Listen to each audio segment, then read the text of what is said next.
সুপ্রিয় দর্শক, আসসালামু আলাইকুম। কেমন আছেন সবাই? আশা করছি যে যেখানে আছেন ভালো আছেন এবং সুস্থ আছেন। সবাইকে স্বাগতম জানাচ্ছি আমার আরেকটি নতুন রেসিপি দেখার জন্য। আমি আজকে আপনাদের সাথে শেয়ার করছি খুবই মজাদার এবং খুবই সহজভাবে তৈরি ক্ষীর রেসিপি। এই ক্ষীরটা খেতে কিন্তু অনেক টেস্টি। তাহলে চলুন দেখে নেওয়া যাক। প্রথমে আমি এখানে 1 লিটার লিকুইড মিল্ক নিয়ে নিয়েছি। এখানে আমি দুধটা ঝাল করে নিয়েছি। এখন আমি এখানে অল্প করে দুধ উঠিয়ে নিচ্ছি, কারণ আমি এখানে সামান্য করে জাফরান ভিজিয়ে রেখে দিচ্ছি, তার জন্য।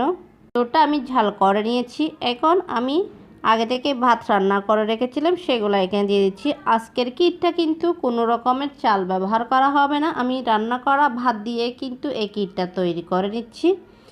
তার জন্য আমি ভাতটা এখানে দিয়ে দিয়েছি। এখন ভালো করে ঝাল করে নিচ্ছি। এই ক্ষীরটা তৈরি করার সময় কিন্তু অনবরত নেড়ে ঝেড়ে ক্ষীরটা তৈরি করে নিতে হবে, না হয় তলানিতে লেগে যাবে। অনেকক্ষণ সময় নিয়ে জাল করে নিয়েছি। এখন আমি এখানে হাফ কাপের মতো চিনি দিয়ে দিয়েছি।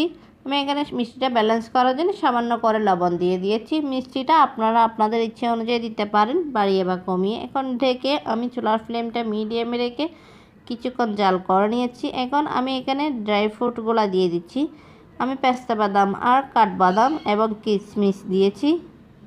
এখানে দেওয়ার পর আবারও ভালো করে নেড়ে রান্না করে নিচ্ছি। দেখেন এই জাফরান দুধটা এখানে দিয়ে দিচ্ছি। ক্ষীরটা কিন্তু প্রায় হয়ে আসছে।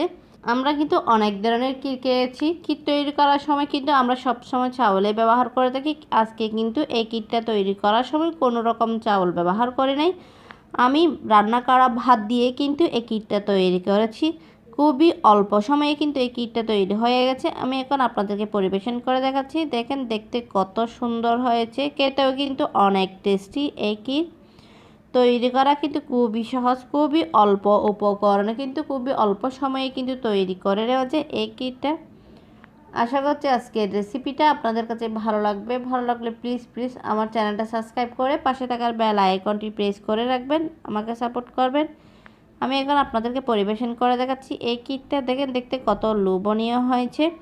আর আজকের রেসিপিটা আপনাদের কাছে কেমন লেগেছে অবশ্যই কমেন্ট করে জানাবেন।